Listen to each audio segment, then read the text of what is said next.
Three children leave for a routine visit in Washington state and never come home. At first, no one thought anything was wrong. There were no emergency calls, no signs of distress, just silence.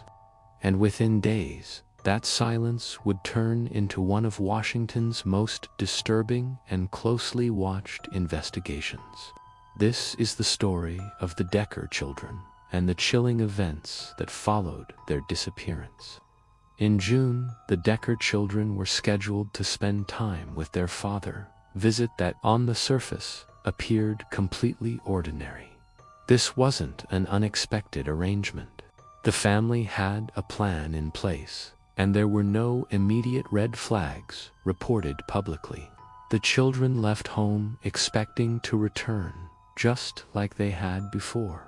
But when the scheduled time passed and there was still no contact, concern began to grow. What started as a small worry slowly turned into a gnawing fear.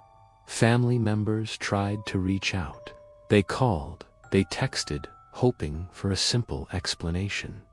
Maybe they lost track of time. Maybe their phone died. But hours passed without a single response. By the time authorities were notified, the situation was no longer routine. The initial hope that this was just a simple miscommunication was fading fast. It was now officially a missing children investigation. Every available officer was put on alert.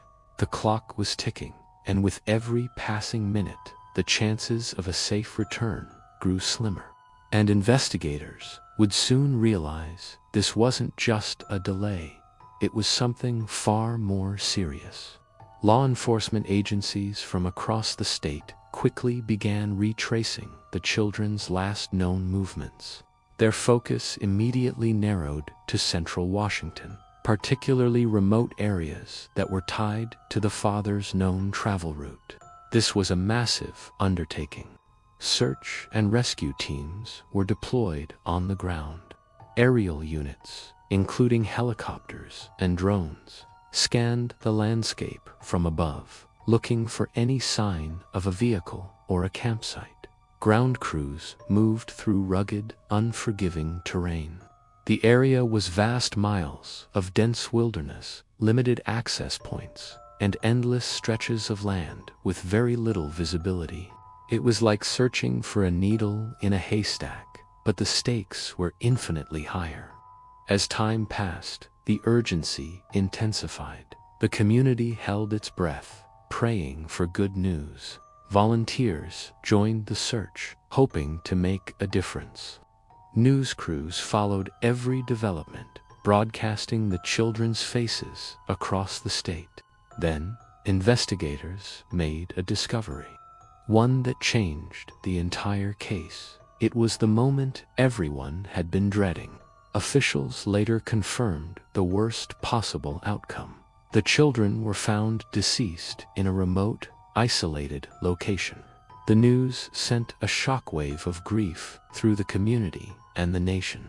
The search was over, but a new, more horrifying chapter was just beginning. The investigation immediately shifted direction, because now the most important question wasn't where they were, it was how this happened. The focus turned from finding them to finding justice. What unfolded in that remote wilderness? What led to such an unthinkable tragedy? As the medical examiner arrived on the scene, the search for answers began, and the details that would emerge would paint a truly disturbing picture. This case is a reminder of how quickly a seemingly normal day can turn into an unimaginable nightmare. The loss of these 3 young lives is a tragedy that continues to affect their family and community. If you or someone you know is struggling with mental health, please know there is help available. You can call or text 988 in the United States and Canada to connect with trained counselors, or visit findahelpline.com for resources worldwide. You are not alone. Thank you for watching, and please take care of each other.